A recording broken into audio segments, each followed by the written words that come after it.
The sitting is resumed. Prior to the suspension for lunch, this honorable chamber was in standing finance committee. We revert to standing finance committee.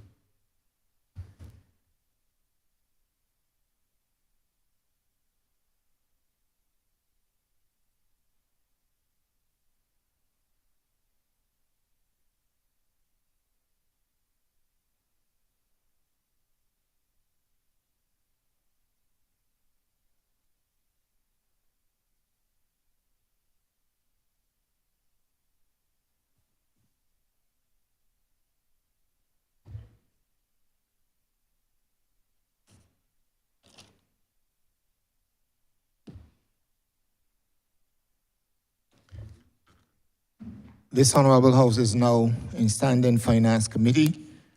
Honourable Leader of the Opposition. I'm obliged to you, sir. Minister, I had given you notice of the subject areas upon which I would request information. I want to deal first with the black belly sheep program in Guyana.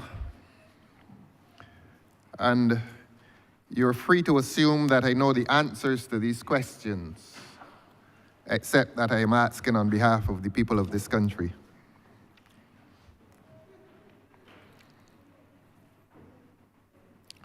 Last week, one of your colleagues in here, in an unscheduled intervention, stated that that program had connections with, I think he said, the Middle East, and that after the animals were slaughtered, prime cuts would be sold expensively to specific persons in the Middle East. I don't know if you heard him. I don't know if that is within your plan, but that is what he said.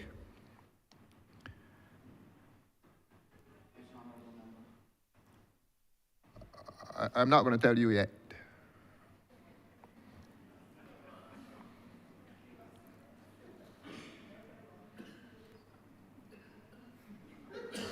I hope, sir, they're not. While you're hearing them, I hope it is not eating into my time. I'm listening to you. That honourable member purported to be speaking with great authority. I repeat, he said that that program had to do with prime cuts being taken from slaughtered lambs and sent to the Middle East.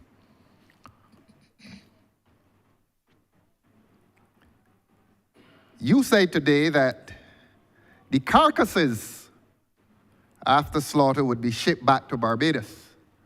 So what we don't know is whether the wealthy in the Middle East would get the prime cuts and that Barbadians would get the carcasses. I noted your language was very, very deliberate. You say the carcasses. So presumably the animals would be sent back here for us to ingest and devour the carcass. I'm going to ask you first if both you and the honourable member are correct, that the prime cuts would go to the Middle East and we would eat the carcass.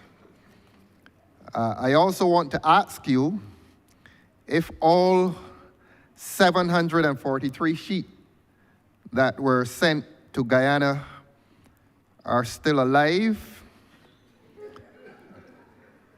whether... That's question number 2. Beg your pardon? That's question number 2. No, this is the subject area. This is the subject area. Okay, this one subject area. Proceed. Lambs to Georgetown. Honourable members, order. I'm obliged to you, sir.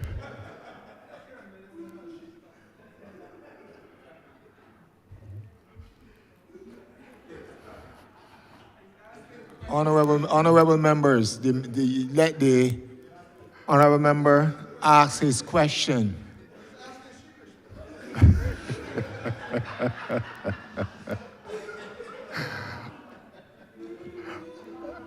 They're entitled, sir, to a little happiness. Until the people in Barbados are ready for them, they're entitled to be happy. Proceed, Honourable Member. Yes, thank you, sir. I did ask you if all 743 are still alive, since it is said that, and you will confirm this with the truth, since it is said that the environment, the Guyanese environment, was not conducive, and that they were living in waterlogged conditions, and that some of them died as a result of the hostile Guyana conditions. And the final part of that question would be, if they are in Guyana, and if all 743 are alive, at whose expense? Is it the Barbados government or the Guyana government?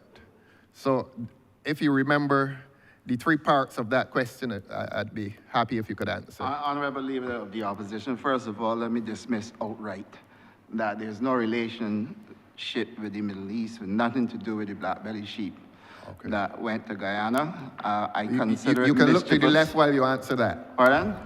Look to your extreme left. No, what while we you correct the do, person. Honourable Leader of Opposition, what we do in this chamber is that if we are making reference to any member, we say which member by mentioning the constituency. No, I don't want you to be distracted by the identity of the member. No, It but was in said that here case, last week. But that's not the issue. That's in not that the case, issue. I have to remove myself from getting involved in mischief. Because if you cannot identify the honourable member, there's no charge for me to answer. Well, don't answer. Just answer the portion of the I question. told you there's no relationship with the Middle East. There's none. None. Thank you very much. But I cannot account for what. Well, don't worry about him. Don't worry about him. It is a him. It is a he. I thought it was a him. The other question you raised about the mortality, Yes. when the animals were shipped to Guyana, they were all alive, and they were sent to various farms.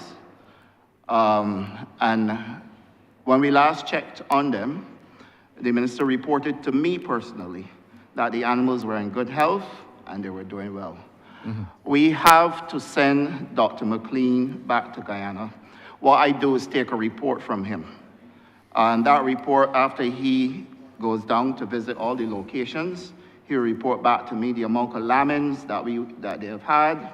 He'll report back to me the rate of mortality and those things. He hasn't been able to go because at the time he was going, it coincided with us doing ArgoFest, and then with us preparing for Caribbean Latin America Conference for FAO. Yes. So that information will be made available. There's nothing at all. I beg your pardon. I missed what you said. He will report on the rate of mortality. Yes. So some have died. No.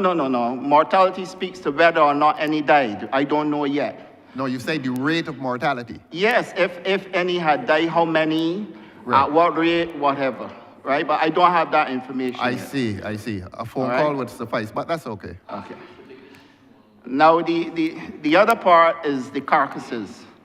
I don't know if you misstate what I said about carcasses to mean bones, because you said that the cuts would be sent to the Middle East and we would devour the carcasses. Truth is that it is the whole sheep that we are going to get back. Okay, what we're doing is establishing a state-of-the-art abattoir in Barbados. Remember earlier I spoke about training butchers. Yes. So what happened is that we import a lot of cuts of lamb from New Zealand. Many times it is argued that we do not have the facility or the trained butchers to do the cuts that are required, especially in the tourism industry.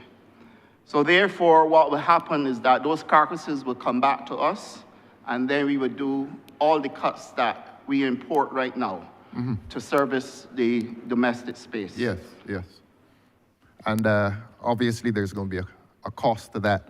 But on the question of costs, the third part of the question had been, who is paying for the present maintenance of these animals? The ones All, that are all are alive. being maintained by the government of Guyana. Guyana. Yes. There's no expense to the taxpayer of Barbados. No, no, no, none whatsoever. Thank you very much. None whatsoever. Thank you very I'm much. sure that put your heart at ease.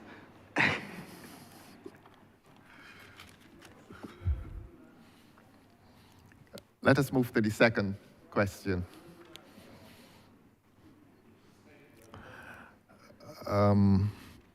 Medicinal marijuana or medical marijuana. Now, we do know that St. Vincent and Jamaica have developed industries which bring profit to those projects in those countries. And as I've said, you can assume that I know the answers to these questions, but I wish you to address the people of Barbados. And we ask you to confirm that the industry in Barbados, the medical marijuana industry in Barbados, has not effectively started. We ask you to confirm that.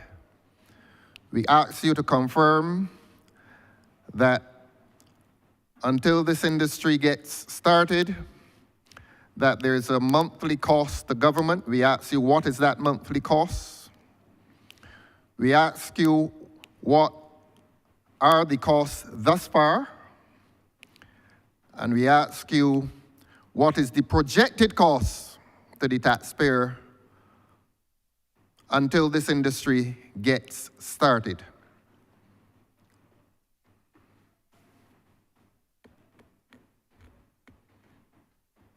Couple of things. And I want to bring clarity to this conversation as well. Yes, please. I think Jamaica was the lead member, CARICOM state, that entered this space.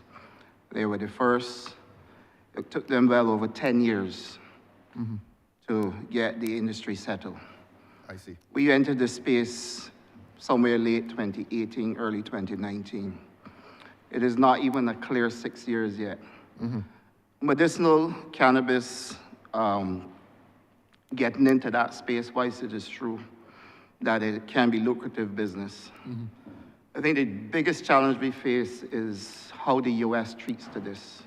Oh, beg your The pardon? United States of America, where in certain states, they have allowed for trade in medicinal cannabis to take place and have allowed for banking to take place. Yes. Whereas they have imposed restrictions on other jurisdictions. And when I visited Jamaica to look at what they were doing in their industry, the Minister of Agriculture then said to me that he believes that the only way we can resolve this problem is through CARICOM making a decision on how they're going to deal with it. We have, however, been able to forge ahead, similar to St. Vincent and the Grenadines, and I will speak to them also. St. Vincent and the Grenadines started this process ahead of us as well. I think it is only within the last year or two that they were able to land investment in the business. The reason why this is so, again, is because of the banking issues. Yes.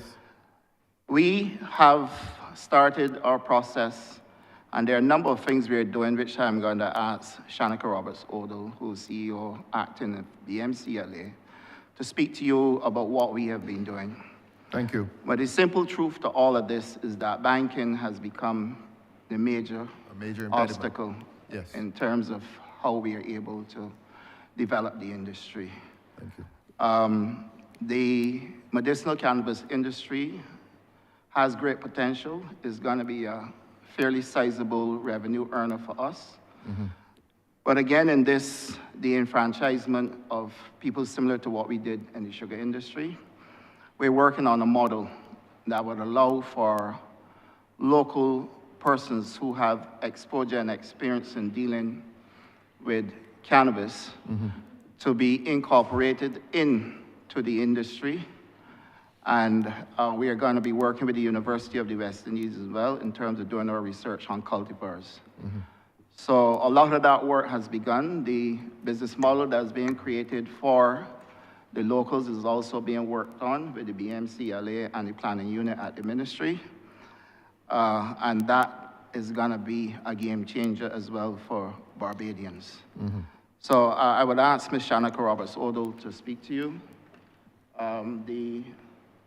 The spend on the Cannabis Licensing Authority and all the work that we are doing annually is about $3.4 million. 3.4 million annually. And since we have that figure, what have been the costs thus far? That's the budgeted annual cost. 3.4. Yes. Thank you very much. Over 6 years. It's not 6 years yet. 5. Approximately 4.5, 5 years. 4.5, 5. Okay, we'll say 5. All right, so that we've spent in excess of $15 million thus far. 3.4 per year. If that's what the math gets you, then fine. Thank you very much. And you did say that Jamaica took 10 years, so is it possible that we could project another 5 years? I think we are doing better than the other jurisdictions in terms of how we will get there. Yes. Because they are the ones leading the fight in terms of the banking issues. So that once this is settled, then I think we should get there faster. We do have cases where investors are actually ready to invest, but the truth is banking is the obstacle. Yes. And to use a cliche, there's no end in sight. Unless we do it, we resolve it as the Jamaicans suggested to you through CARICOM. Through CARICOM, yeah. Yes.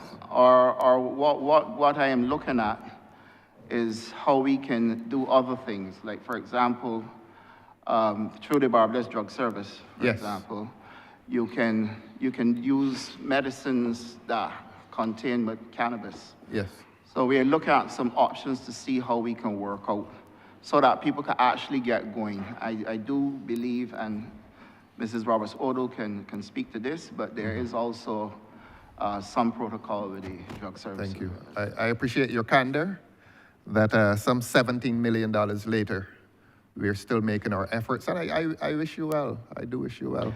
I think what you may want to consider, Honourable Leader of the Opposition, is that if you spend $17 million in research and development and to build an industry, I've actually started to pave a way for an industry that can give you back faster and greater return on that 17 million. Most people who enter business who recognize that based on what an industry can deliver, are prepared to invest what is required in order for them to be able to take advantage of the opportunities to get the returns on the investment. So putting in $17 million to build up an industry, employ people, and then do research on cultivars and stuff like that, I don't think that is unreasonable at all. Fair enough, fair enough. And you were about to tell us when you think we would get started. You said we probably would do better than Jamaica, who took 10 years. Would you tell us? I don't think we would take 10 years. You don't think so? No. Thank you very much. I really appreciate it. So, Mrs. Roberts-Odle. Thank you very much, Minister. With regard to the medicinal cannabis industry, we have spent our time setting up the industry to succeed. We have continuously been in contact with our agencies, sister agencies in Jamaica and St. Vincent, along with the others who are starting in other regions. And we have learned from them. One of the most important Officer, things... I hate to interrupt your smooth flowing, but you need to give your name and your position for the records of the House. Thank you. No problem. My name is Shanika Roberts-Odle. I'm currently the acting CEO of the Barbados Medicinal Cannabis Licensing Authority. Thank you. And so we've spent our time learning from them and working in conjunction with the other regions, the other islands. And so what we have done, and to advance what the minister's point is, to look at the issues that they have had starting up. And one of the things that we have also realized is in some cases, they would have started an industry, in some cases without standards, and had to come back and peel back and go again. And I believe that there's one of our institutions in the region who has on their third round of cannabis legislation, and another which is on their second round of cannabis legislation. And what that indicates to me is what we have always said in the BMCLA. We are not all knowing nor all seeing. If someone else is, they can feel free to let me know. And so what we do is we take our time, we communicate, and we build the industry, because that is what you are essentially doing. Building an industry in an environment in which there is prejudice and there is confusion surrounding the context of medicinal cannabis. Additionally, there is a lot of misinformation. There is the concept of green gold and cannabis and money flowing in the streets. And we have had to go about our mission in terms of having conversations with those who already cultivate in their various forms, and to get them to understand that what you are cultivating, I'm sure you have skill in that area. But when you're cultivating something for someone's medical health, it has to be to a standard. The same way someone wants to know what's in their Advil, they want to know what's in their medicinal cannabis. And henceforth, as I said, we're building an industry from the ground up. So we have had to go through the process of putting in place training. We've managed this year to secure, last year, to secure an MOU with the SJPI. And we have gone through our work with TVET in creating a standard and creating a training program that can transfer that knowledge. That doesn't mean that we don't respect people's knowledge in cultivating cannabis that they may have been cultivating for a great number of years. What that means is that we need them to understand that if you're going to cultivate for someone's health, then it has to be of a standard. And there's an international standard in terms of making that so. So when you're building from an industry, as I said, you have to build from the ground up. We've made a serious relationship through an MOU with the Barbados Drug Service. And that MOU making sure that we don't recreate the wheel. That creates a close relationship with the Barbados Drug Service and the Barbados Medicinal Cannabis Licensing Authority. That means even though we are building an industry, we are allowing patients who are desperate, who are in need of care and in need of this now recognized medicine to be able to have access to that through the Barbados Drug Service. And so we have not rested on our laurels. We have continued to create relationships, to look at the manner in which things are done, and to create common sense pathways for Barbadians who are patients and for Barbadians who are business persons to be involved. Now, does that mean there are not issues? Most definitely there are issues. The minister spoke to them. But I would say that if we talk about the fact that we need to diversify, and it is something we've talked about tremendously as a country and as a nation, it needs initiative. And this is one of the initiatives that have been put forward. And the BMCLA continues to strive to make sure that we are making ourselves known and that we are making sure we are taking care of the industry insofar as we can. And that is the clear truth of the matter. We have, at present, 11 licensees and 33 licenses, one of which was supremely important, which is the University of the West Indies in their research and development license. The University of the West Indies is already ready and poised as one of few universities licensed to conduct cannabis research and development to be able to assist us in moving this industry forward.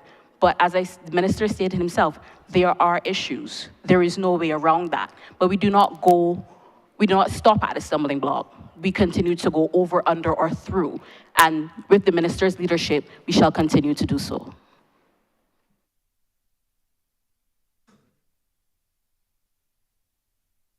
Thank you. I would just follow up by commenting, Your Honor, that it would seem now to the people of Barbados that the Barbados government went into medicinal marijuana unprepared. If they did not anticipate the banking obstacle, to quote the minister, I want to be able to say this to a chamber that is reasonably well behaved. If the Barbados government went into this project not appreciating, as others had done, that there would have been a banking obstacle, it stands to reason that we were unprepared. And I add to that it seems, Minister, I'm sorry to say this to you, that we may have missed out. We may have missed out. You may have a different view, but it seems that way to me. Turn on your mic, please. You did not hear me.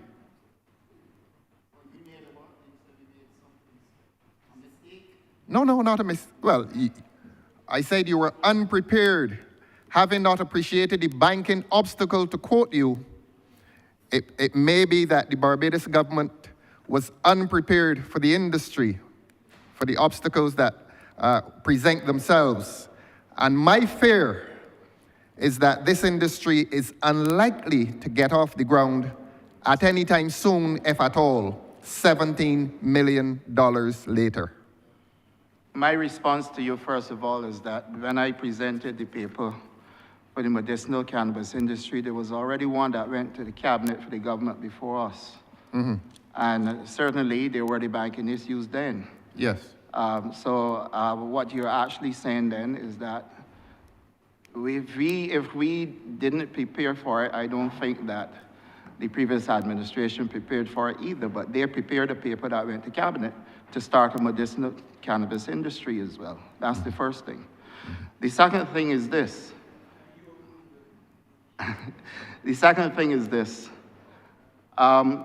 Medicinal cannabis is not the industry that is confronted with banking issues, okay? And therefore, there are things that we have to work on. If you speak to international business, if you speak to all of the hurdles that we have to jump over in terms of how they treat anti-money laundering and those types of things, you will see that banking restrictions are real. Yes. So that what my focus is really is how we are gonna find a mechanism through which we will tackle this problem. And I've been having meetings with the Bankers Association, and we are looking, they have given to us some areas that we can work on together. And once we can settle those, I'm confident that we will have a solution. I admire your optimism. May we come to the third issue? Yes, of course. May we come to the third issue?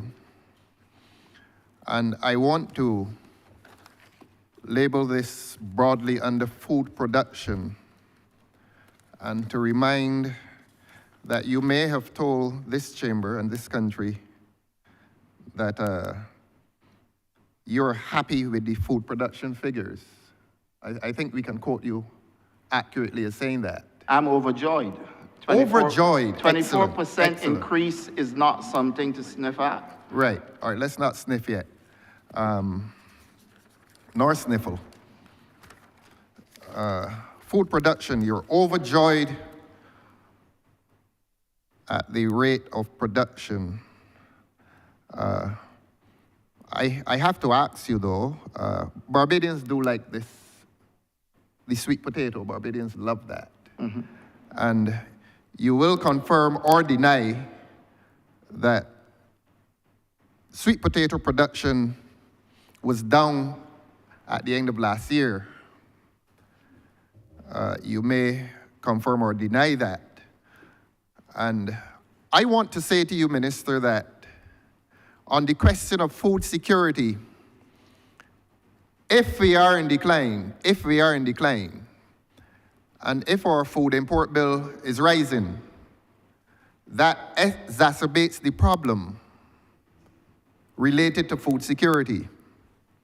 And as a related issue, we wish you to comment on the Suriname project, related as it is to food production, that there had been a plan to have Barbadians relocate themselves to Suriname to grow food crops of whatever sort, and that those food crops would then be transported back to Barbados, whether by sea or by air. Either way, it would have been extremely expensive. In a context where food security seems rather uncertain and frightening, despite the fact that you're overjoyed, could you please tell us what is the true state of food production in this country whether it has declined from previous years of boom, and what has happened to the Suriname project. Is that like the cannabis industry almost dead? Honourable Member, you clearly didn't listen to my presentation this morning. I did, but I want you to tell the truth. Well, you want me to tell the truth? Or are you Yes. saying that I lied in my presentation? No, I'm not saying this you lied. morning? In response to this question, I'm But asking you to I tell the truth. I said this morning. I'm not accusing you of having lied this morning. I want you to tell the truth this morning, now. local farmers produce 20.1 million kilograms of agricultural commodities. The production that we have had is only better in 2020. 2008 all the way down did not better what we have done. I became Minister of Agriculture in 2018. So your administration didn't even do half as good as what we did, okay? The best your administration had was around 2009 when we did an experiment with one crop, Christophines, I think it is. Yes. Other than that, this administration has surpassed everything that was done by your administration.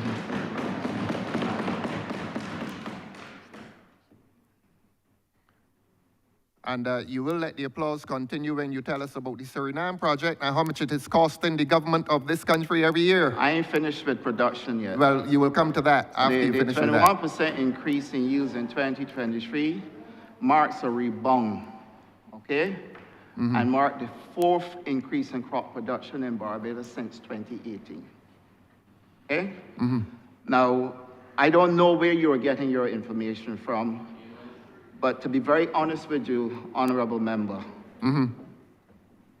the performance in this sector was only challenged for 2 consecutive years during COVID. Each and every year after, we have been seeing results. Prior to that, we were at our peak with 30 million kilograms of production in 2020. We had never seen it between the period 2008 and 2018. And I want to make that very clear. In Suriname, the Brokoponda Agreement was signed with an administration that wanted to work with Barbados. Since then, there was an election, the government changed, and the government in power took a different policy position on that. They are not prepared to have lands given for people to come and work without their having some kind of stake in it. The previous government was actually working with Barbados to empower farmers going there to do production, where then Suriname would have purchased from those farmers and they can then send back to Barbados. The Suriname arrangement does not cost the government of Barbados anything. We have not invested money in a project in Suriname because the government changed when we were about to do the project. And they weren't prepared to come back to the table with the same arrangement. I see. And you are about to tell us as to the cost to the Barbados government of the continuing Suriname project. Well, as it stands right now, we haven't settled a project yet, so there's no cost to the government. There isn't somebody in Suriname overseeing the possibility of a project? No, not from my ministry, not through this government, sir. You sure about that? I'm absolutely clear. Okay. There may be somebody that you might be more familiar with than I do, because if there is somebody, there might be somebody associated with your side. What And, side? and, My I, left and, I, side or and my one right side? possible name is going through my head. Don't call it, not here. So what you're saying to us is that Suriname is off, it's dead. No, I'm saying that we have to renegotiate how we deal with Suriname now. But since we've been dealing with Suriname, we are well advanced with Guyana and what we are doing in Guyana. No, I'm not talking about Guyana. I know, but I'm asking you- saying to you that since we did not get off the ground with the project because of change in government, We found an option in Guyana, and we are well on the way. Right, so you are saying that the Suriname project is off. I ain't saying that. I am saying we have to settle what the government and Barbados will agree on. And as it stands right now, the current government of Suriname, okay, is not using back the same agreement that we had under the Broker Pond agreement with the previous government. So it's for them then to settle what it is they want out of the project. So that the present government in Suriname is not, to quote you, using back the agreement, so it is off. Well, it will be Nothing off. is happening, it's It will be off non-existent. if we discontinue the negotiations. But No, it you're is not- negotiating, Yes.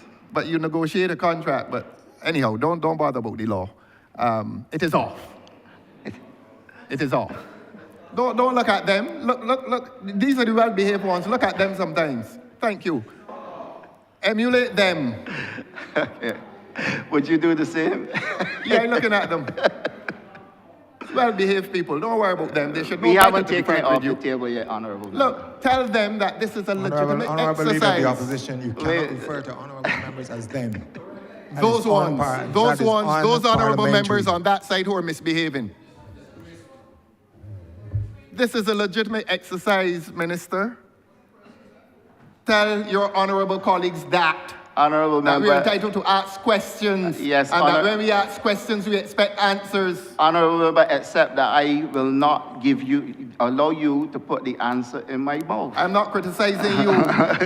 I'm not criticizing you. I'm criticizing those who fail to behave themselves and recognize that this is a legitimate exercise. And we're entitled to do this. That underlies the entire concept of parliamentary democracy, that you come here and tell the public of Barbados how its money is being spent, not to be murmuring and behaving like children in response to legitimate questions. On your behalf, I apologize. That's all, Your Honor. Ignore the, that's all. Honourable member, That's thank all. you. Honourable member for Christchurch East. Mr. Chair, I thank you for recognizing me. I just want to join, before I actually pose my questions, in commending the Minister of Agriculture and his team for the stellar work they've been doing in the area.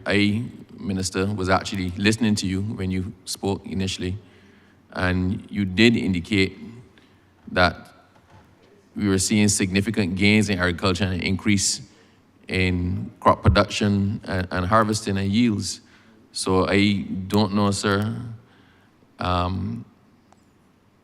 who or what the honourable member for Christchurch South was actually listening to. And perhaps if he focused a bit more on what was happening in here and a bit less on probably the anonymous tips he's getting that seem to be walking him into trouble, then we might be a little bit more productive. I almost felt embarrassed that we have a whole Minister of Agriculture in the well and a whole team of civil servants, senior civil servants and persons who are, judging by their appearance, very serious-minded and knowledgeable.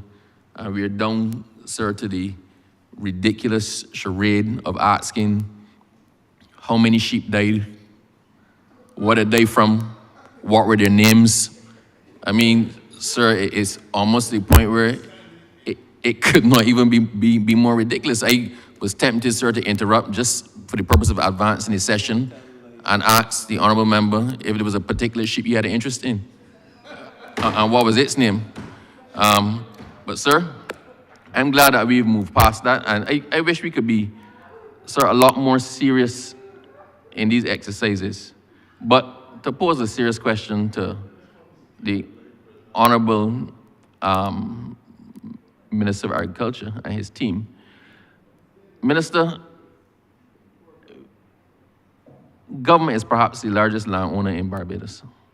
And we do have people complaining all the time bitterly about overgrown lots and lots that are covered in bush and cowitch and whatnot. And this is not to the point of regulation or enforcement. I'm asking, is there a plan to put some of these lots that might be in prime agriculture areas back in to crop production? What does that look like? What, do you have any estimates to do that? Because quite frankly, I would love to see a lot of the areas that are really bushy, overgrown, and are posing a threat to some persons and neighborhoods properly cultivated and with crops growing on them. So I just want to know what is in it this year to put those lots, as many of those lots as possible, back into crop production to A, reduce the nuisance, and B, further increase the agricultural potential in Barbados and food security. Thank you, Honourable Member. First of all, there is a conversation that is taking place with the farmers, particularly those with large plantations, to address this whole issue of bringing back land into production. We looked at how we can clear those lands, what will be required to clear them, and the types of crops that can possibly grow on those lands.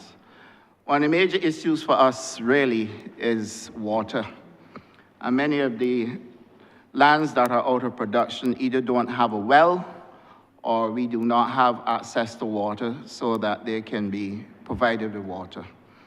The government is working on a water augmentation program for farmers where we can do reservoirs, and we've started that process so that the farmers can have access to water. But you do note that a lot of the lands that are out of production were previously sugarcane fields. And because sugar lost its preferential treatment, many of the farmers then went out of farming because they didn't care to continue with crop production for the domestic space. Now, we looked at what can be done, because it is true that some farmers don't have the financial resources, especially some of those large plantations. And there's always a misconception that because it's a large plantation, the people got money. But you do recall how the government had to bail out a lot of them on many occasions.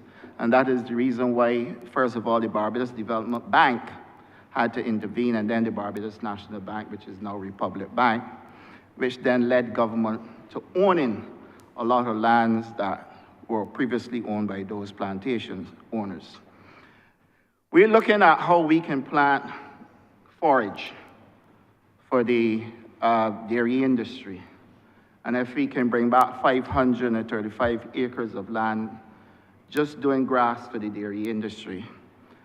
And then equally, we're looking at how we can plant other crops like cassava and in some instances, cane grass. Cane grass has a high calorific value, and if we are moving to energy, then there are private farmers who are saying that they would like to participate in the renewable energy space, and therefore they have started some trials with cane grass, but cane grass can also be used for feeding animals. And then we've looked at areas where we can do mapping using drones to see how we can then do a surveillance program to clear the lands and reach our target, which is set for 2030, to have all good arable land back into production, planting something, be it grass, be it food, or be it fruit trees. And this is a conversation that is currently taking place with all of those farmers who own large tracts of land. In addition to this, we already have some zones within the Ministry of Agriculture that we have developed for the feed program. And those areas are like Mount Poyer, Spencer's, Bath, Spring Hall as well, River Plantation, and you would see Lears as well, where we do have a large reservoir at Lears. They're clearing Lears to get that back into production to meet the rain that is coming. And they're also clearing Spencer's as well. So there is a lot of work going on, Honourable Member, to make sure that we can bring back lands into production and to see us reaching our 25 by the year 2025 target of reducing the food import bill by 25%, but equally creating an opportunity for small farmers to be empowered. That was in relation to the government land. So I have a parallel, a spin-off question from that. Are there any incentives to private landowners to put agricultural lands back into production? We've seen a lot of them coming out of production. In many instances, I have heard the stories that, quite frankly, the monkeys reap more of the crops than the private farmers.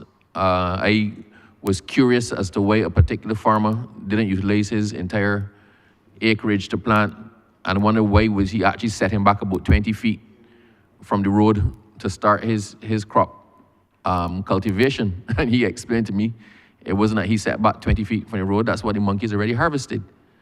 So it is a real thing that people have come out, farmers have come out of farming based on your projections and what it is that you are trying to do in terms of food security. Do you or your ministry have incentives to encourage the private farmers who have dropped out of cultivation to put their lands back into cultivation? There are two things at play here, Honourable Member. There are some people who have land that just have no interest in agriculture. And so you will find that they will keep the land, allow it to run fallow, and then perhaps wait for an opportunity to apply for subdivision. As a given, it takes place frequently, and we have to push back on that type of behavior. And then there are people who are more interested in leasing the land to small farmers rather than take on the responsibility of doing farming themselves because they have been attracted to other types of businesses. And then, of course, you have the issues where because the land is not as good for agriculture, then people look for other options, and that's where renewable energy is taking up some space, and that's a conversation we can have. The issue with monkeys we dealt with already this morning. You are well aware of the program that we have in place for controlling the That was just by monkey reference, you don't need to population. go back in there. And as far as we are concerned, the ministry's work in getting land back into production is being done in conjunction with the landowners and also with our stakeholders who we meet with to come up with solutions. That's the reason why Spencer's has now come on board. Spencer's otherwise would have been just lying fallow, and Bath as well.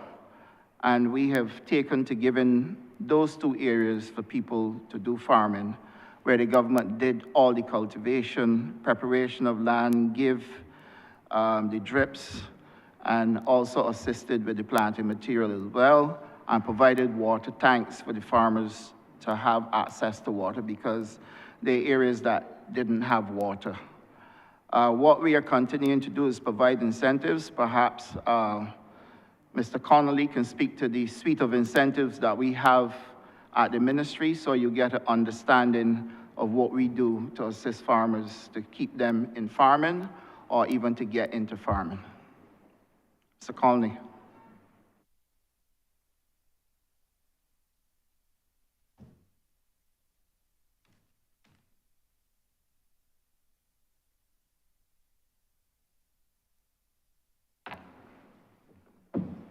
The ministry has an incentive program.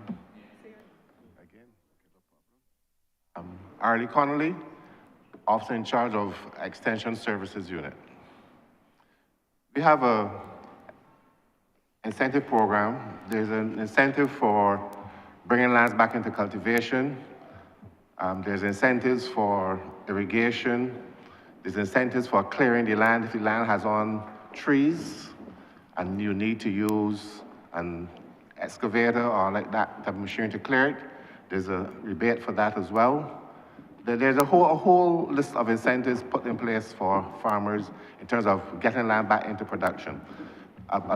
Along with the cultivation, there's, as I said, there's irrigation, there's land clearance, there is new crop technology for putting down greenhouses, and the list goes on. The rebates vary. The irrigation is approximately 50%. The land clearance is between $400 or $404 per acre for land clearance. The cultivation varies because it depends on the operation, whether it be plowing, whether it be cultivating, furrowing. Each operation has its own rebate.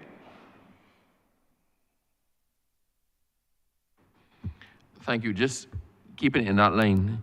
I'm asking this as the leader of the opposition does, because people ask me, what are the avenues for persons seeking to get, small persons who are trying to be entrepreneurs, seeking to get funding to go into farming? There are a lot of people who may see that as an avenue out of poverty. They might see that as something they can't get what they consider a traditional job, and they want to try their hand at farming. What opportunities for funding or guidance exist within the ministry to help persons who might be interested in starting small farming, starting up as farmers? Well, first of all, Honourable Member, we started a program called the Farmers Empowerment and Enfranchisement Drive, where the acronym is FEED. And many people, young people who wanted to get involved in agriculture came through that training program and were able to receive land, have the land prepared at no cost to them, were given the drip, given access to water through the tanks that we've delivered. So they essentially came in with everything provided, and that would have given them a start. However, if there are people who need to find additional funding, the government also started the Trust Loans Program, where people can get small loans as well to get into any type of business, agriculture being one. And the last report that I had from the Trust Loans Program, quite a few people went through that program to get loans to start a project in agriculture. And then for those big ones, people who are doing large-scale commercial agriculture, there's the Agricultural Development Fund, which is managed through Enterprise Growth Fund. And that fund is available for people who are doing projects well above $100,000, $200,000. So there is funding available, and there are some grants as well. Under the UN, for example, community projects, there are grants that are given to community projects in agriculture, and we have quite a few in Barbados that have already started with support from the UN. And then, of course, the ministry's work with the farmers, which is at no cost to them, continues in the FEED program and in Project CARE. Thank you. Honourable Member, when I asked about getting land back into production, you indicated that one of the headaches or issues is access to water. In a previous dispensation, I had a particular interest in water, and I'm aware that a lot of the wells on the plantations or the water wells have been blocked up. Just for the reference of people, if you see a freshly cut cane field and you see a patch in the middle with trees growing up, chances are that is where a well was and is now overgrown. So we have a lot of the plantations that have not maintained their wells. I know there used to be a subsidy that allowed persons to maintain and clean wells. And I do believe that your ministry, in combination with the ministry responsible for water, right, need to do a push to ensure that there is a well cleaning, well maintenance program, especially on the plantations. It benefits the aquifers, it helps to reduce flooding, and it also provides the the catchment for that important resource in agriculture, which is water. So what programs are there to assist persons in bringing their wells back into productive use, where the wells might have just silted up over the course of time, or people filled in the wells because it was cheaper to fill in and not maintain the well than to have it there. So I'm just wondering what is there under your ministry in particular to actually encourage the reorientation of these wells and bringing the wells back into productive use for the benefit of all of us. Thank you, Honourable Member. We still have incentives in place for people to clear wells or clean wells on their property. And many of the large plantations usually use that incentive. There was also a program under the BAMC, which was called the NECART program, where we did clearing of wells on all BAMC farms. And that program included a cuscus grass project as well for planting cuscus grass around the hedgerows. So that there is still available access to incentives for cleaning wells. And we are looking now at revisiting the NECART program after we've completed the sugar transitioning to see how we can bring back that program and be able to allow for the cleaning of wells to continue, but equally continue the planting of cuscus grass and lemongrass as well, and also look at how we can then develop other plants that are indigenous to Barbados, like aloe vera, for example. And so we work with the farmers. We provide incentives for them. I think one of the farmers told me that what they do is that they go over and beyond what they get in incentives, and that's a conversation that I'm also having with them to see if we can carve out another type of support for those ones who go beyond what is required. Some of them go as far as putting wells in public spaces where there's no well for drainage, and they underwrite the cost of all of that on their own. So I'm speaking to them, and we can look at how we can carve out a space to look at addressing those issues where you get large flooding in areas when it's heavy downpour, and some plantations have already undertaken the responsibility of doing their own drainage to address flooding. Thank you. What I will say is that this is something that needs to be looked at as hurricane season approaches again. We had a couple of sharp showers yesterday, and once the rain falls heavy in a short space of time in Barbados, it floods.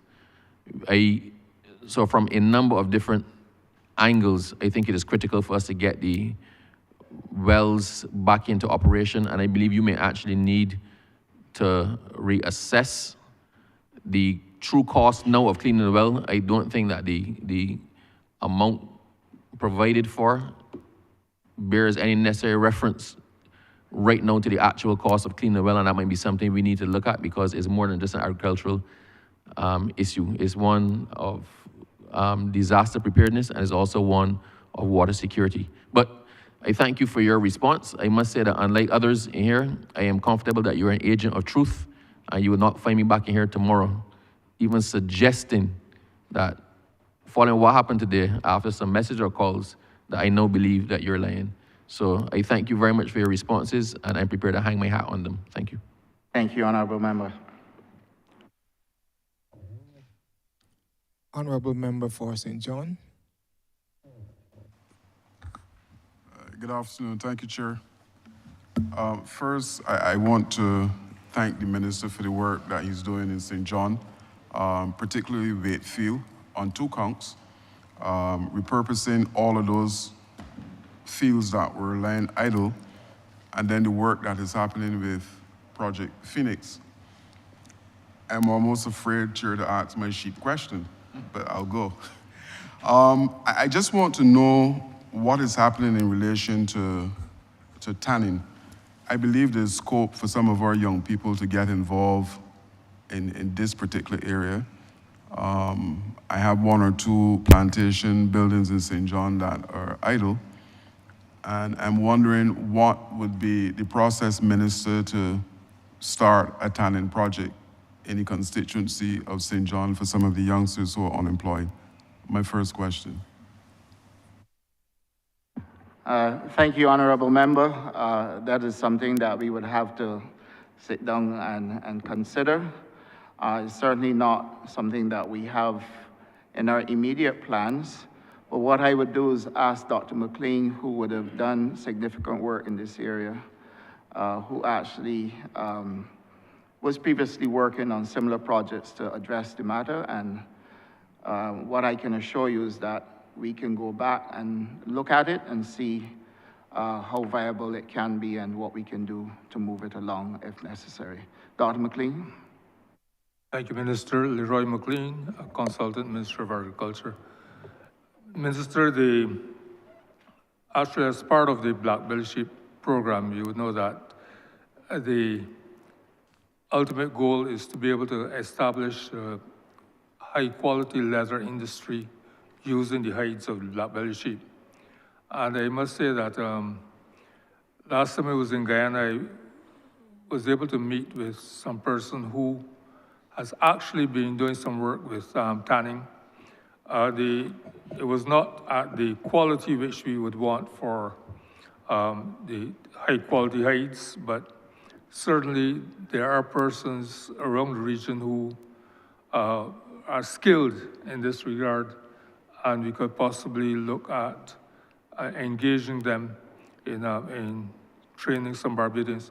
Some years ago, some persons were trained through the PIDC in India, and I know that there's only one person, I think he's a teacher at one of our secondary schools, who still has some knowledge of this area. And when we sent skins off to Canada to be tanned, he actually did a preparation. Now, one of the problems that we have with tanning is that most of the tanning uses some very strong chemicals. And so we're always concerned about the possibility of these chemicals with heavy metals getting into our water supply. So this is why there's never been any large-scale tanning in Barbados. But certainly, there's room for small scale. And now we have techniques available where people are doing what's called organic tanning. And interestingly enough, one of the things that is used in this organic tanning is liquid from soaking the bark of river tamarind, so which can be used as a tanning agent. So, as the minister said, it's something that we could pay some more attention to and utilize what resources are here, as well as any that would be available in the region to undertake the kind of project that Honourable Member is suggesting. Thank you. My second question, Minister, is related to beekeeping. Now, at Wakefield, Project Phoenix, adjacent the lands, there's a large area of mango trees. And at the last meeting with these farmers, they expressed an interest in starting a project as it relates to beekeeping. What is required for those youngsters to be trained, and then how would they be able to access hives to start a project at Wakefield and in other areas of St. John for that matter? Yeah, we are doing work in apiculture. Brett Taylor is here. I will let him speak to you about what is being done. And in terms of participation, and equally, there are some beekeepers that we had in the feed program as well. So if necessary, Mr. Frederick Ennis can also speak. Mr. Taylor. Good afternoon. Thank you, Minister. Brett Taylor, Senior Agricultural Officer at the Ministry of Agriculture. In regards to the question that the honourable member posed, we have trained a number of persons over the years in beekeeping. Suffice to say, I remember going to St. John early in our training program when we had a training exercise at your thing there. What I must say is that as long as the persons send the names, they send an address, they send a telephone number saying that they're interested in beekeeping to us, we would then, once we have a cohort, we put on a training session for them over a week or more, introducing them to basic beekeeping from some of our officers and also from one of our former officers who is very skilled in beekeeping. In terms of providing hives, we had a training cohort just over 6 months ago that each person in that cohort left with a hive. Okay, so we provided them with startup material. I am, however, sorry to report that some of the persons that we have trained and even given hives to start, when we do our checks, they have not progressed any further. So that is one of the issues that we face also. Persons have been trained, but when you do follow up to check on them, they have not taken up the beekeeping role, they have not progressed into getting more hives for themselves. Also, one of the things I must say is that you spoke about the large mango grove there, which might be a good area for keeping bees, but mangoes are mainly pollinated by flies, not necessarily bees. Bees do go, but they're mainly pollinated by flies. So if you're looking to put bees there, we must have other types of forage material around that the bees would also go to. So in essence, if persons want to be trained in beekeeping, just call the Ministry of Agriculture and they can give their names and telephone number. And once we have a cohort available, we can put on a training session for them. Thank you. So my follow-up question, you mentioned the training session. Would this be, so if I have like 10, 15 people, this can be done at location in St. John, or they would have to come to Graham Hall? Usually we will have it at Graham Hall.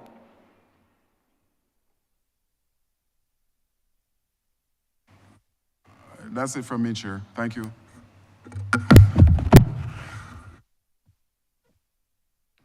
Thank you. Honourable Member, St. Philip West.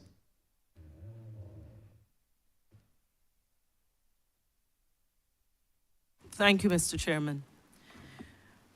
First, I want to thank the Ministry of Agriculture for the open-mindedness and the collaboration that they've demonstrated with regards to working with some of our schools.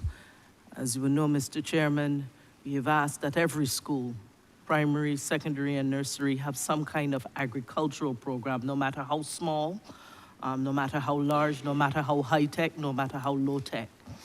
And we know that involving students in food security and agriculture, particularly sustainable agricultural practices at an early age, that it really lays the foundation for a more food secure Barbados. And there are many benefits. Education, there's awareness about where food comes from and agricultural processes. They get life skills, they learn responsibility, they learn problem solving, they learn how to care for the environment. There's health and nutrition. We're finding that a number of the students at the schools, they want to eat what they're growing, and therefore we're getting that there is some benefit in terms of better habits. There's community engagement, and we are seeking to expand the level of community engagement in our schools. I say all that, Mr. Chairman, to get to a question. First of all, the first question is that of, I know the minister and I have been speaking about programs, expanding the programs for schools and agriculture. Currently, through the 4-H, which I believe your ministry, the ministry, they give a transfer to the 4-H club annually. We have them only in 11 of our primary schools, in 3 of our secondary schools, and in 1 of our nursery schools. And my question with regards to the 4-H program is, do you see there being an opportunity at this time for us to expand the support for the 4-H program across the schools? Thank you, Honourable Member. Yes, the ministry is continuing to work with the 4-H movement. And we are also doing some work with the Ministry of Education as well to expand agriculture and get agriculture into a lot of the schools. We have the greenhouses that I spoke of this morning, which we are going to set up at schools as well. But what I would do is let the permanent secretary speak to the 4-H support, and he can give details on what is happening there. Good afternoon. Thank you, Minister. Terry Bascom, and I'm the Acting Permanent Secretary in the Ministry. Honourable Member, I'm glad you mentioned 4-H, and you are correct. Sometimes when we speak about agriculture and improving on agriculture, we tend to forget the contribution of the youth, and we sometimes focus on the large farmers and those types of entities without sometimes giving enough credit to that organization called the 4-H movement. The ministry continues to support the 4-H. Each year there is a subvention of $200,000. Hopefully we can increase that at some point in time, but at present it's $200,000 that we transfer to them annually, $50,000 on a quarterly basis. The 4-H is not only of great value to the ministry because of the contribution that it makes to agriculture, but there's also a very, and I have to say this, there's a sentimental attachment to the 4-H group. One of its, well, its former long-standing chairman, Mr. Alvin Romeo, who was one of the most loved officers at the ministry and one of the best-known extension officers in this country. We said farewell to him only a few weeks ago. And it was at that funeral service that I learned that throughout the many years that he was actually chairman of the 4-H group, he actually only missed one meeting.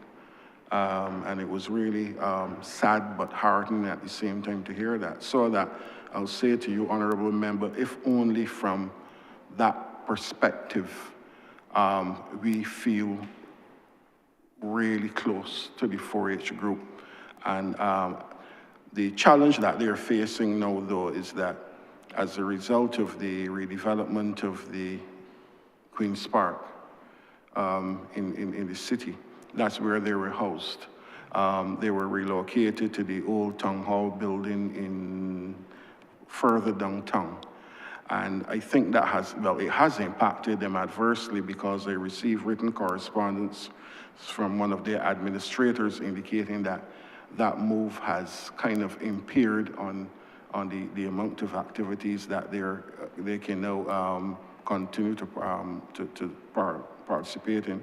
It hasn't stopped them altogether, but one would accept that where it was previously located, Queen's Park, Central, you know, he would say to me, well, the older people, especially the women, would just get off the bus stop, come there, they avoid actually going through the rigors of town, and just get on a bus and go with their plants and their seedlings, etc.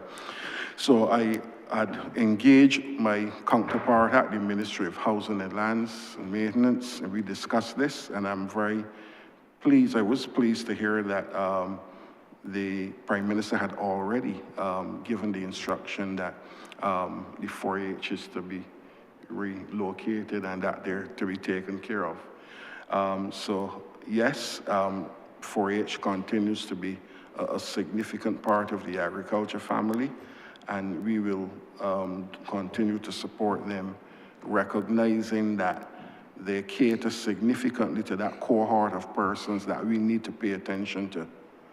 Women who naturally have the ability to nurture and foster growth, and then the children, younger persons that we would want to mature into productive farmers in the future. Thanks.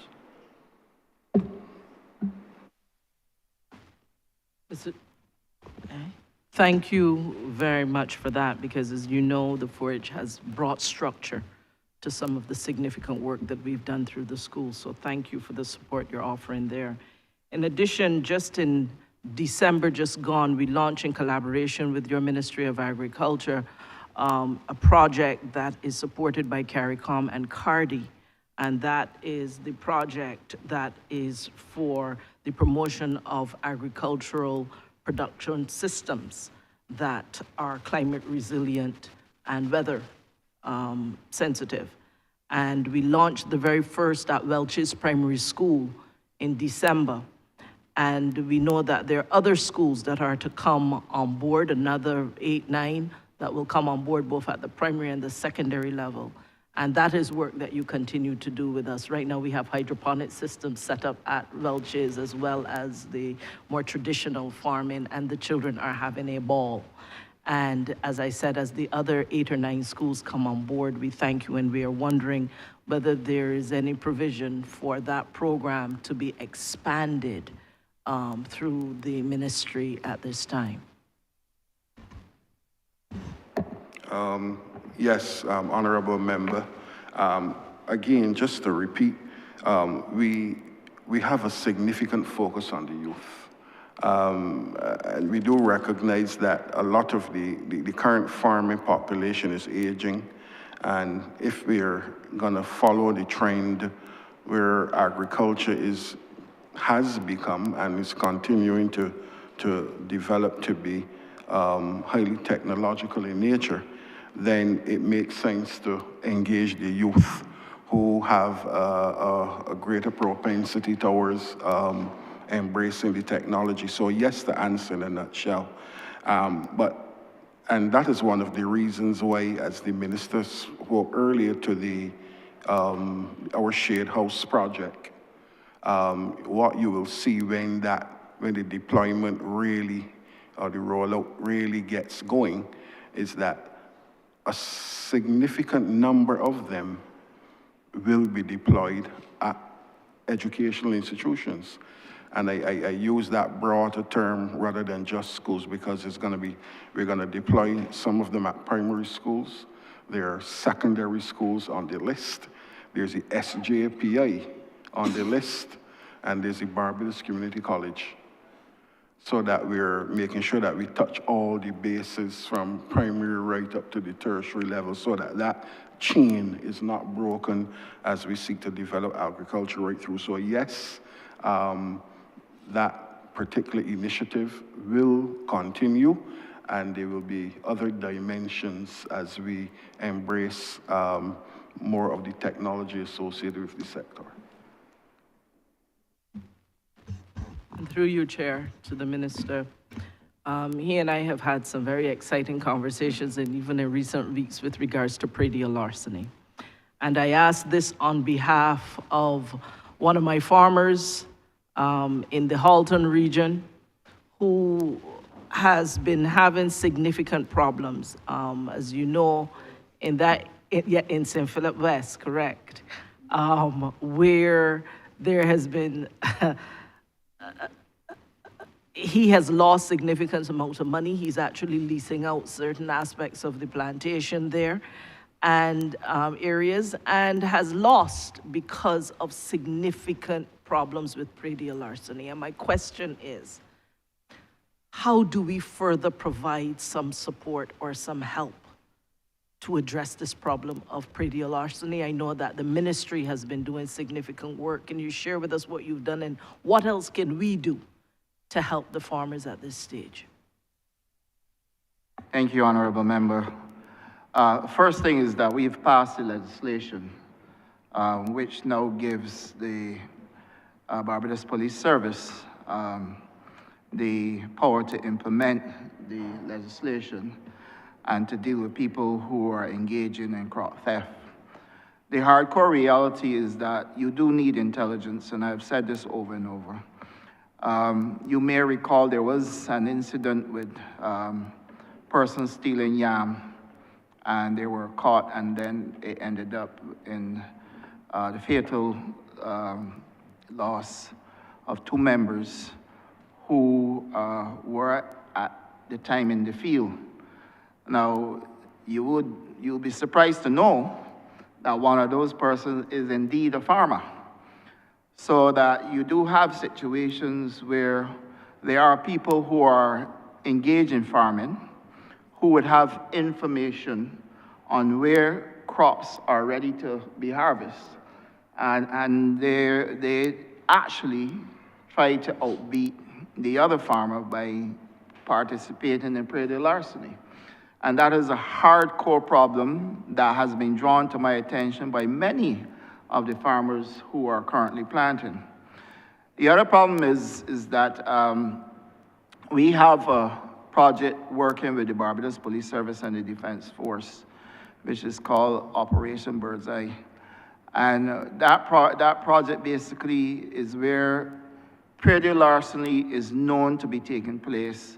The Barbados Police Service and the Barbados Defense Force actually would do surveillance at certain times because crop theft takes place at certain times in the night.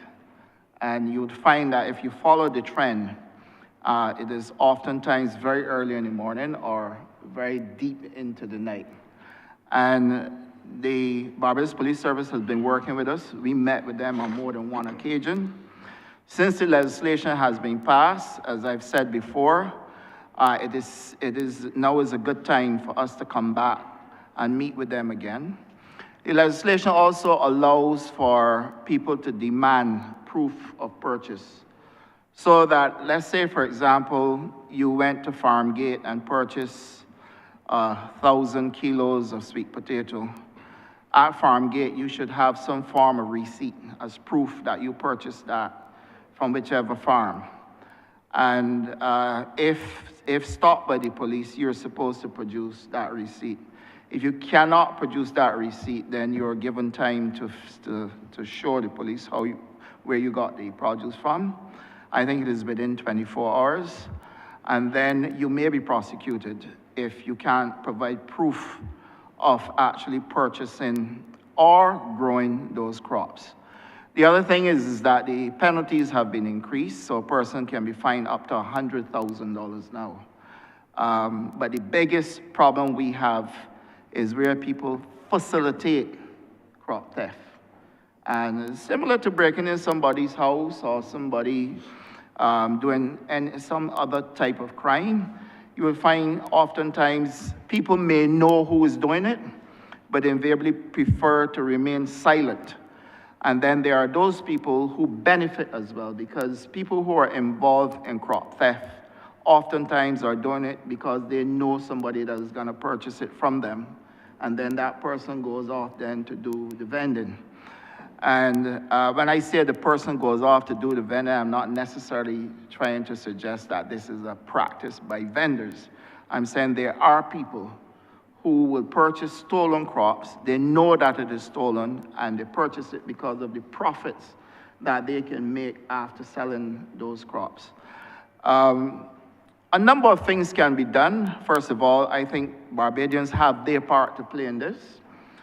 You can demand a receipt from a person selling you produce. So let's say that you drive along anywhere and you want to purchase some avocado. The person selling the avocado under this legislation must be able to produce some form of receipt or some form of proof that they obtain those supplies through fair and clean means. And if they can't produce it, then the onus on you to be a responsible citizen and say, well, I can't buy it. And oftentimes people buy produce and they don't even know what they're getting into, because there are instances when crops are sprayed. A person stealing those crops has no interest in whether or not they were sprayed. But if you proceed to purchase them, then you're actually purchasing a crop that has pesticides. So, I mean, I urge Barbadians really to take a more serious look at what they're doing and look at their purchasing practices as well. And whilst I am not here to deprivate anyone who is involved in the sale of agricultural produce, the legislation alone cannot solve the problem.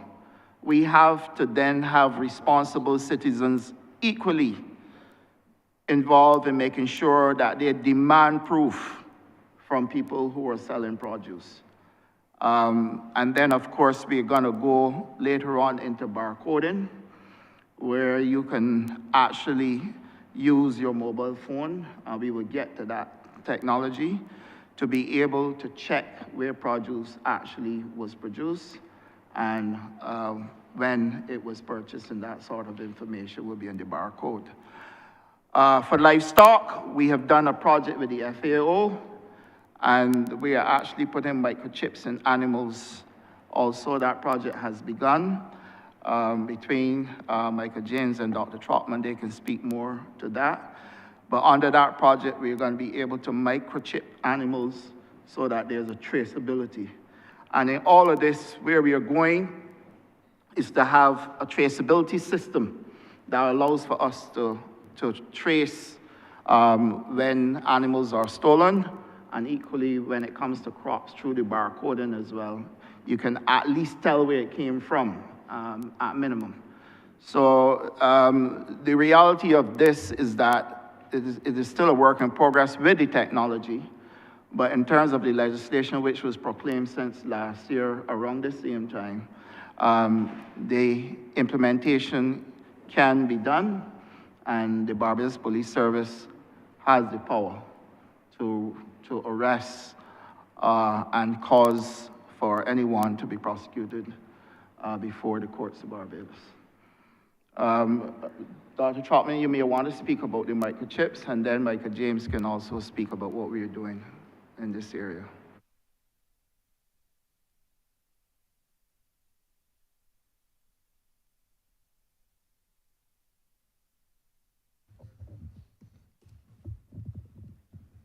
Honourable. Sorry. Okay, sorry about that. The trouble with the microphone. Thank you, Minister. As a reminder, Dr. Mark Trotman, Chief Veterinary Officer. We have made significant progress with the Animal Identification and Traceability Project to the point where you may have heard that we did a pilot where some of the ministry's sheep were tagged, and subsequently someone was kind enough to let us test it by stealing them, and then we were able to trace them and recover the sheep. So it's a very successful and it's a very useful tool. We are now ready to roll out the program to the farmers. We're now actually looking for farmers who want to participate in the Animal Identification Traceability Program. We have a software system that allows us to track the animals, to identify them and record them. We need the farmers. There are two ways that you can be recorded. There are two things that are done. One, either or, the animal can be microchipped and or tagged. So if you opt just to tagging, we can put tags with a unique number on it, or we can do both microchipping and tagging. And that's a permanent microchip that's on the animal. It can be either done by the veterinary services staff. If you contact us, we can come and we can come and go and tag your animals for you, or you can have a private veterinarian do the implantation, because it is a minor surgical procedure. The animal has to be implanted with a microchip in a specific location. And so we can have a private veterinarian collect the tags and get your information. There's some information you'll need to provide for us to, so we can fill the records, we can populate the record systems and so on. So the pilot was very successful. We are now ready to roll it out. We are doing cattle, sheep, and goats, and possibly pigs as well too. So those animals that will take a microchip and a tag, we can do the animal identification with those.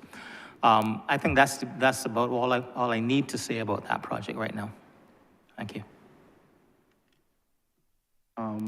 Just briefly, Honourable Member, the whole issue of predatory larceny is very difficult. As the Minister said, it takes all of us really and truly to actually put some sort of dent into it. Our major focus as it relates to crops is to let persons know the sort of trouble they can get into when they go stealing other person's crops. As the Minister said, the whole issue of we might use pesticide and then somebody has stolen it and gone and sell it. Or persons can get themselves in trouble. They come up with something, you don't know where it's come from. So the whole idea of traceability becomes more important. That we're able to trace, if something happens to you, you know where you get it from. But if you get it from somebody who stole it, they may not want to tell you where they have stolen it from. And that leads to problems. What happens if you steal it then and you send it overseas? Suppose we get markets. What happens then? Okay, so this whole thing must come down to persons looking at it as an issue, is stealing. We like to predate up and call it predatory larceny, it's stealing. And if you don't, it's a societal problem, and it's something that we must address in that space. If we don't, as I said, the whole traceability will go through the chute, and we will find it difficult then to really trade when we want to actually trade not only between ourselves, but if we really want to export, that becomes a big problem.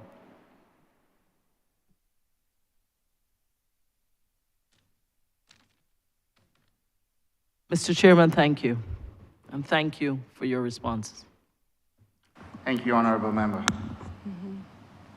Honourable Member of Government, Honourable Leader of Government Business. Thank you, Mr. Chairman. I beg to move that you do now report progress to His Honour the Speaker and beg leave to sit again.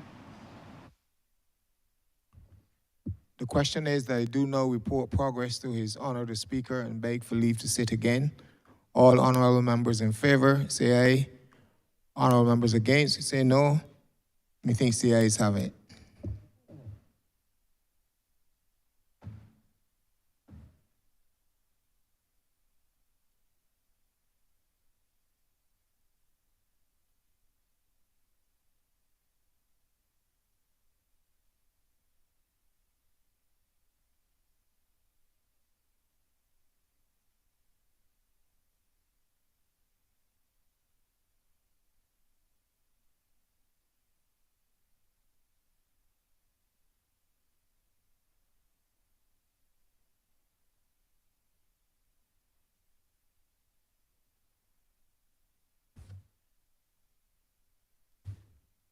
The chairman has reported progress and asks for leave to sit again.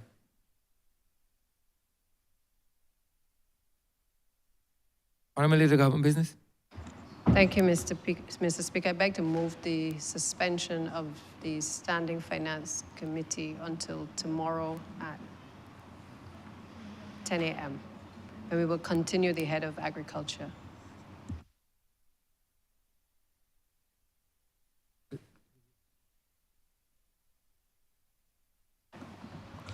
Mr. Speaker, I beg to move a 10-minute suspension of the House. The question is that this honourable chairman be suspended for 10 minutes. All those honourable members in favour, please say aye. Those against, please say no. And me think the ayes have it. This honourable chairman stands suspended for 10 minutes.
112, 112.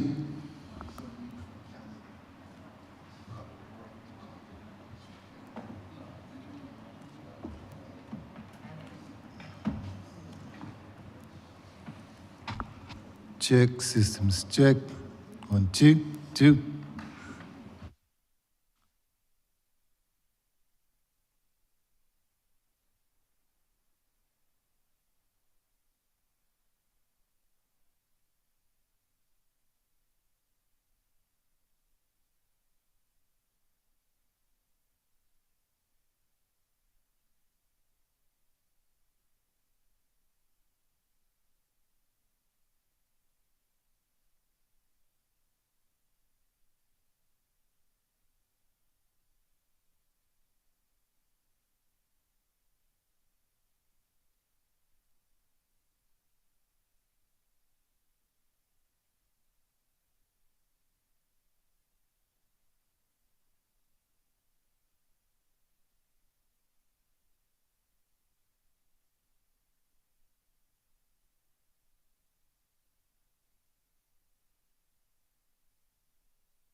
His sitting is resumed.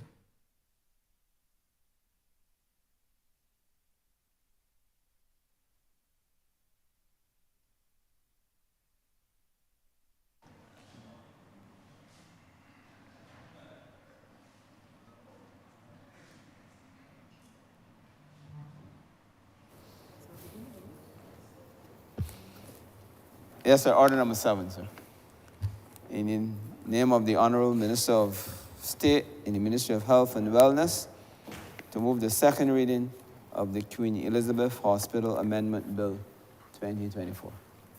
Honourable member for St. Michael North. Thank you very much, Mr. Speaker, and I rise to move the second reading of this amendment, which on the surface appears to be a very simple amendment, and it is technically, but it will have significant impact and value as we continue to improve and enhance the operations and, of course, the service delivery relative to healthcare services within the Queen Elizabeth Hospital. And in essence, through this amendment, Mr. Speaker, we are seeking to abolish the post of executive chairman and reestablish the previously and more commonly known post of chief executive officer. So, Mr. Chairman, as I said, on paper, it looks like a simple changing of names and titles, and effectively, that is what it is. But it is another step in a long process towards continuous improvement that we are undertaking within the Queen Elizabeth Hospital as we seek to ensure that its operations, its management structure, and of course, its delivery of healthcare services to the citizens of Barbados is at the level that we want it to be. And of course, the level that all persons at the QH, as I speak to them and interact with them, would desire to be that level of excellence. Now, of course, Mr. Speaker, I don't need to convince you of the importance of the Queen Elizabeth Hospital. I think that goes without saying. The hospital was established in 1964 and for many years has been providing a range of services to the people of Barbados, from laboratory services through to clinical services, medical services, and assessments, evaluations. Ultimately has been taking care of the health of our nation for decades. It is an institution that is critical to the infrastructure of this country, and all of the associated and connected parts of the healthcare infrastructure and network really lead right back to this, our primary acute care facility. And this institution, Mr. Speaker, oftentimes gets a lot of negative comments or commentary, generally commentary within the Barbadian context. We get a lot of negative commentary on the affairs of the Queen Elizabeth Hospital. And I would be the first to admit that whilst we are continuing on our journey towards improvement, we are not ignorant of, we are not blind to the fact that there are a number of challenges that we need to continue to address within this particular environment.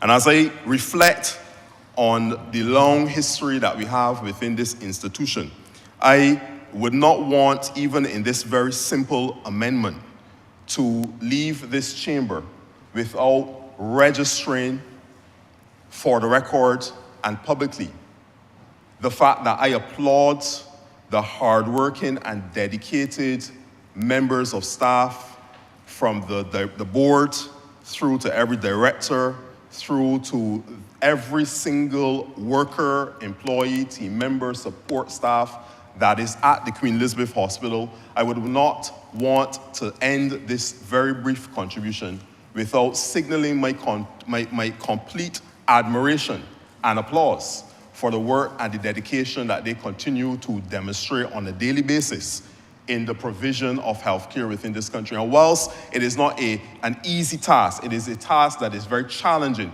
because there are myriad of activities that take place within the Queen Elizabeth Hospital.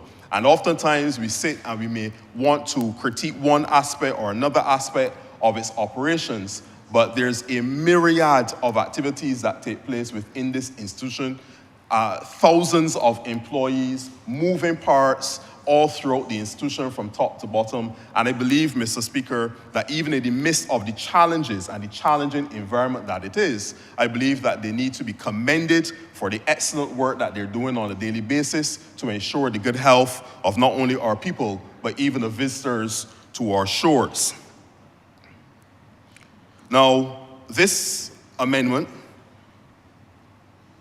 changing from the position of executive chairman to the more familiar post of chief executive officer, it really and truly, it speaks to the fact that we are continuing to look at the structures that exist within the institution, and we are adjusting as we go along to ensure that we can correct some of the issues that the QEH has experienced over the years. And it is no secret, we've had shortages relative to supplies, we've had issues relative to equipment, we've had issues relative to internal controls, we've had issues relative to accounting and financial management. We've had projects that have not gone the way that we would want them to have to go.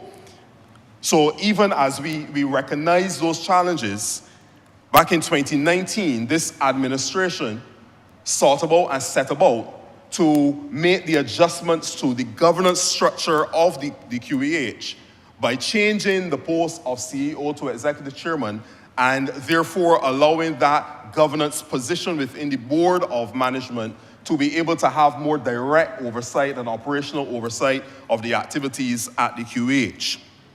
And I don't need to convince this chamber nor the people of Barbados about what we'll call now the confirmation and affirmation of what a good decision that would have been at that time.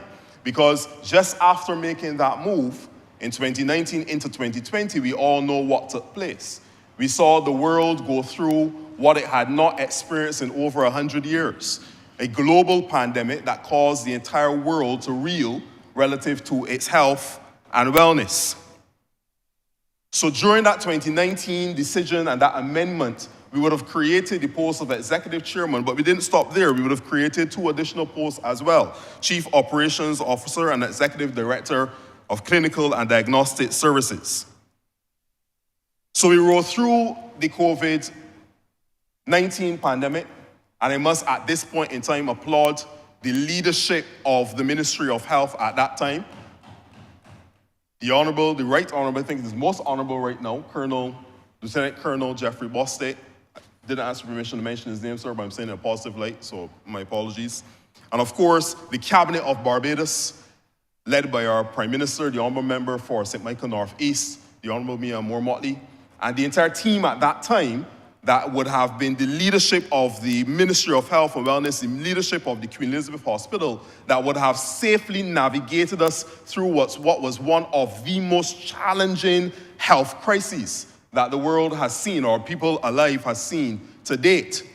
And therefore, we understood the importance of making sure that we have the correct structures that fit the time. And the structures that fit the time then are not necessarily the structures that fit this time today. So many things would have taken place since the 2019 amendment of the governance structure within the QEH. Many good things that have taken place. We have had the expansion of the A&E department to better accommodate the critical and urgent emergency situations that can take place at any point in time in our country. We have had several wards that were refurbished. Even in 2023, Mr. Speaker, we had wards before C9 and C5 that were completely refurbished. We had the entire external facade of the hospital that was repainted, improved the operating theater efficiency. We would have increased the ambulance fleet to 4 ambulances. So we improved and expanded that fleet. We would have introduced, during even that time of COVID, a home delivery service for medications. And of course, we introduced, even during the time of COVID, at the peak of COVID, a help desk that we have chosen to maintain even to this day, that continues to field many of the calls that come from our citizens and helps to redirect them and assign them to the right location and give our citizens a first contact that can give them the guidance that they need when they're experiencing an emergency situation.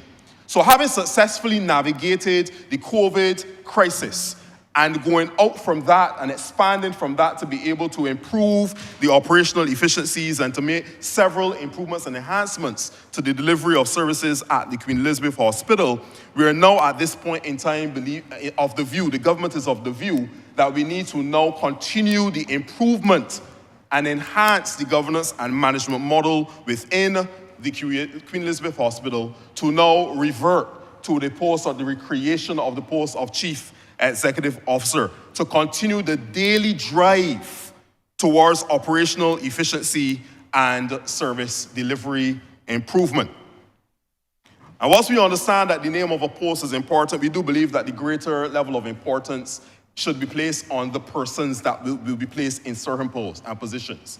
So we've embarked on a process to ensure that we find persons to fill the various managerial positions within the leadership of the Queen Elizabeth Hospital who have the requisite skill set, the requisite qualifications, and most importantly, the requisite real-world experience with leading a healthcare facility of this significance within a cultural context that is Barbados.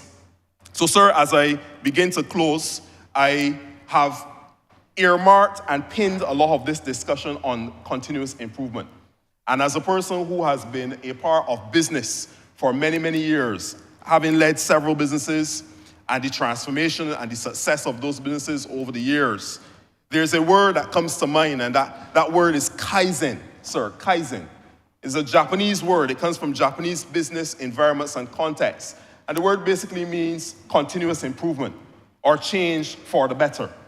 And I believe that this amendment, once again, though on the surface being a simple reversion to the post of Chief Executive Officer, I want to frame it within the context of the continuous improvement that is taking place within the Queen Elizabeth Hospital. And there will be time, Mr. Speaker, in this House to delve into the operations and a lot of the plans that we have, the strategic plans that we have to continue that improvement in a tangible way so that all of our citizens can feel it and see it. And we will discuss that even as we come into the in next week's session of Parliament. And there will be a time for fulsome debate and disclosures relative to a lot of these strategic plans. But at this point in time, I am satisfied that this amendment, and this government is satisfied that this amendment to revert to and to create the post of Chief Executive Officer is going to give us the structure in management that will help us to improve the operations, the execution of the strategic mandate of the board and of the government at the Queen Elizabeth Hospital. So, Mr. Speaker, with those few words, I beg to move that this amendment be read a second time. Honourable Member for Christchurch South. Thank you very much, Mr. Speaker. Mine will be a very short intervention. I note that the Honourable Member for St. Michael North kept faithful to the long title of this bill when he admitted that the bill seeks to amend a post that had previously existed, I think perhaps 2 years ago, and to return to that position in which it separates the office of Chief Executive Officer from that of Chairman. I think that's what the bill is doing. 2 years ago, when it was changed to pursue individual enfranchisement. And there is a principle in law that legislation should not be personalized. Legislation should always seek to pursue the common good. And you know, sir, that the rule of law embraces the principle that no one is above the law. And if no one is above the law, legislation should never seek to enfranchise an individual. And that's the dilemma that we reach today, that we had 2 posts under the previous legislation. Then it was amended to fuse those posts. The individual has departed, and therefore a new individual comes, and we once again bifurcate the positions, so that it appears as if Parliament is tinkering with the process of legislation. I would just say that recently I've heard around here that sometimes we become too consumed or preoccupied with law. And that is such an appalling statement to make, because we are an institution that passes law. So I don't see, if we are a lawmaking body, how we can accuse each other of being preoccupied with law. That ought to be the primary occupation of this place, to concern itself with law. And the law is that legislation should always seek to promote or pursue the common good. It is not about individual enfranchisement. In colonial times, and I don't use the word colonial as an emotive term, I can speak dispassionately as to that, and to identify colonial times as being factual, as a period prior to independence. And Parliament in those days used to appear to be enfranchising the interests of small groups. A lot of people in Barbados are not aware that the Barbados Cricket Association, for example, I think it is either 1932 or 34, the Barbados Cricket Association is a public body insofar as it was incorporated by legislation. A lot of people don't know that. A lot of people believe that it is a private company registered at corporate affairs. That's not true. The Barbados Cricket Association is a beneficiary of a previous colonial practice of enfranchising individuals and enfranchising small groups. The law has moved beyond that, and the law concerns itself with the common good. And I am concerned that this legislation departs from the principle of the common good. It is clear that we are using the legislation as an expedience. You have somebody who is qualified for a fuse position, so you change the law for that person. You have another person who may not be qualified or indeed may not be interested in the fuse position, and you amend the law. That is not, with all due respect, that is not how legislation must be used. That is not an approach to the act, the constitutional act of legislation. So that, let me hasten to add that my intervention has nothing to do, absolutely nothing to do, with the quality nor qualifications of the persons involved.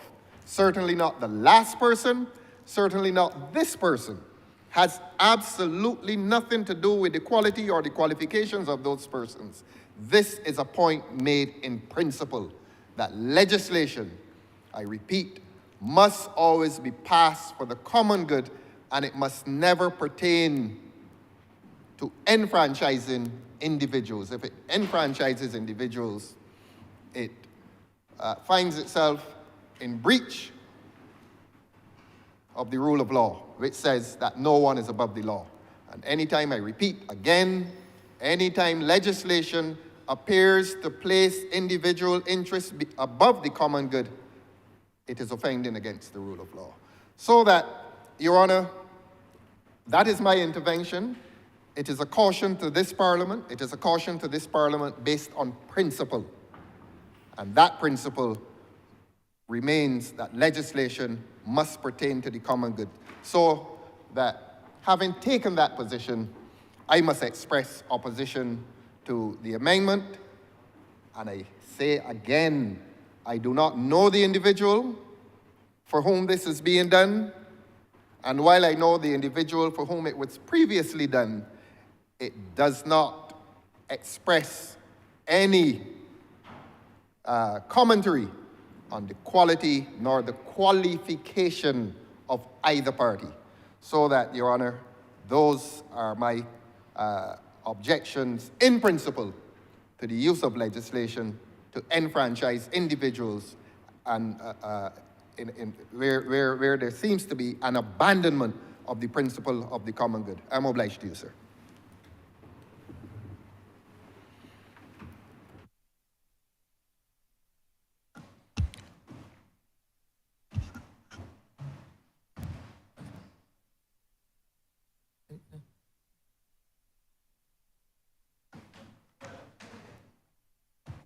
Honourable Member for St. Michael South Central. Mr. Speaker, I rise to support my colleague, the Honourable Member for St. Michael North, and on this legislation, which, as he has indicated, is not mere administration. It is at the very heart of an evolution that the Queen Elizabeth Hospital and the health sector in this country has experienced over the past few years. The fact is that when this Barbados Labour Party government came to service in 2018, we encountered a certain level of degradation,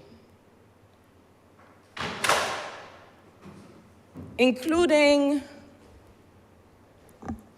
of institutional capacity in some ways.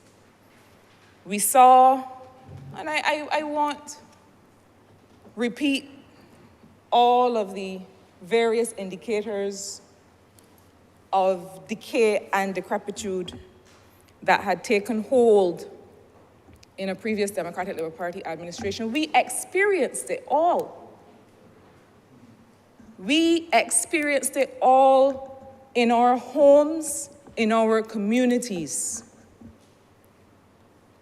I need not repeat numbers to reflect that. But what is important to note here is that this government had to have a certain flexibility and level of innovation with the way that we treated to our institutions. This government had to realize that in some cases, of which the Queen Elizabeth Hospital was one example, we needed to make sure that the leadership had a steady hand, as did the executive capacity of the institution. The governance needed to have a steady hand, as did the side that was executing in every area from accident and emergency to ambulance service to obstetrics to every area of service delivery to the people of Barbados. And so the determination was made at that time and discussed and debated in this honorable place. I'm not sure if on that occasion the honorable member for Christchurch South had managed to come in to ask to be marked present, or had removed his sunglasses enough to be able to read what was, long enough to be able to read what was before him. But that conversation did come to this place. And at that time, it was determined that the leadership that was needed, that was steady, was one that was steady. It was determined at that time that there were so many existential matters relating to the health and care of Barbadians, not least among them issues like pandemics. Not least among them, and you know, as the Honourable Member for St. Michael North was speaking, I reflected on the work of the former board of the Queen Elizabeth Hospital, of the former Minister of Health and Wellness in this country. And indeed, we had to make sure that we had all available and suitable resources in place within a governance structure that matched the time. You know, Barbados is a small place. And it is no secret that often we are faced with the fact that the person who is best equipped, who is best placed to deal with both matters of corporate governance and of execution in this case, may be somebody who sits next to us, who lives next to us, who's a member of our family. That's the reality that we deal with. And the fact is that the way that we manage that is we make sure that our corporate governance rules allow us to incorporate things like recusal from sensitive matters, because we, in a country of 270,000 people, the same people that benefit from the governance and policy and program execution are the same people that have to do it. We don't get to have an audience in this country. We have to bring all resources to bear to make sure that we cater to and care for all Barbadians. We now find ourselves in a situation where we have gone a ways, having recovered from COVID in all kinds of ways, where we have gone a ways to stabilize that sector. And we consider that having done so, we can now have a return to normalcy. This is not the only sector that is starting to enjoy that return to normalcy. And so I wanted to add my voice to this for the avoidance of doubt. This is a question of having institutions created and governance mechanisms created that are fit for purpose, that allow us to bring all of our resources to bear. If you look around, Mr. Speaker, I dare say you will find that there are other scenarios in which those who are close to us, who are Barbadians too and have a right to be able to contribute, those who are close to many members, those who are close to many Barbadians, every day, all the time, we rely on and call on their capacity to give back to this country as we should. And so, sir, I support the amendment. I think it is important that it be carried through without any cover or any insinuation of ulterior motives on the part of this government, but simply to say that having steadied the health sector, having steadied the QEH in one capacity, we are ready to go forward with the reform in other ways. And with that, sir, I'm obliged to you. Honourable Member for St. Michael North. Thank you, Mr. Speaker, and let me thank both honourable members for their contributions. And just to pick up where the honourable member for St. Michael's South Central would have left off, to reiterate that this legislation cannot be couched in a view of individual enfranchisement. In fact, I think that the honourable leader of the opposition, if he were paying attention closely to what I was saying for the entire short presentation that I made, was that this is really about the institution being improved so that the common good of all Barbadians can be enhanced.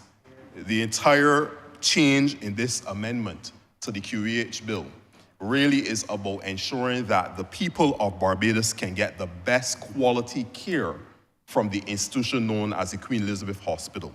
And that is why we are doing this as a part of the continuous improvement to the institution. We recognize that with all organizations, change is important. And if there's one thing that the people of Barbados can identify, can acknowledge, can recognize from the way that this Barbados Labour Party runs its affairs, is that we are not too big are not afraid to make changes where they are necessary or essential for the good of the people of Barbados.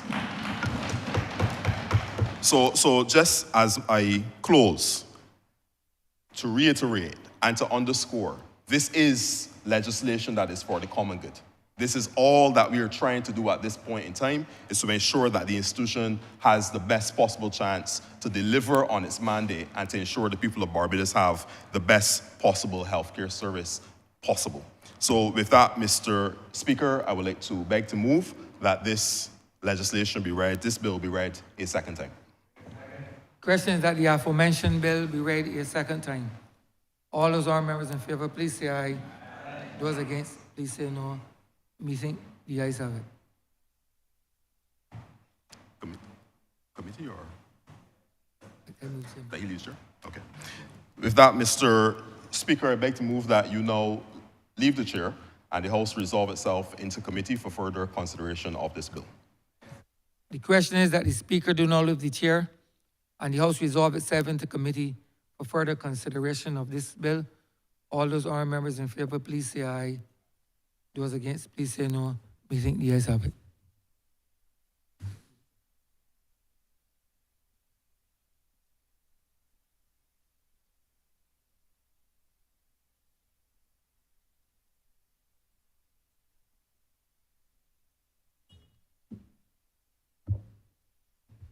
This Honourable House is now in committee.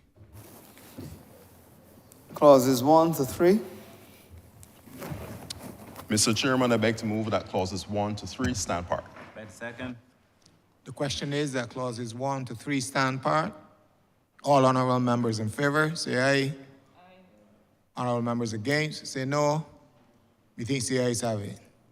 Clauses 4 to 6. Mr. Chairman, I beg to move that clauses 4 to 6 stand part. Second. The question is that clauses 4 to 6 stand part. All honourable members in favour, say aye. Honourable members against, say no. Methinks the ayes have it.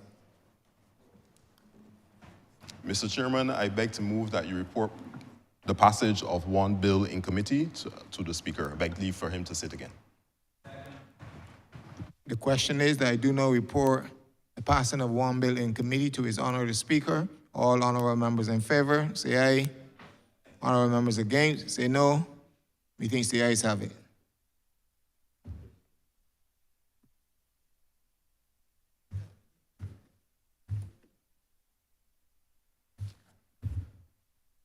Honourable member, Mr. Michael North. Mr. Speaker, I beg to move that this bill be read a third time. Second. Question is that this bill be read a third time. All those honourable members in favour, please say aye. Those against, please say no. We think the ayes have it. Mr. Speaker, I beg to move that this bill now be passed and cited as the Queen Elizabeth Hospital Amendment Act 2024. Question is that this bill be passed and so cited. All those honourable members in favour, please say aye. Those against, please say no. We think the ayes have it. This bill is passed and so cited. Honourable Leader of Government Business. Thank you, Mr. Speaker. I beg to move the suspension of the House until tomorrow at 10 a.m. Second. The question is that this honourable chamber be suspended until Wednesday at 10 a.m. in the forenoon. All those honourable members in favour, please say aye. Aye. Those against, please say no. Me think the ayes have it.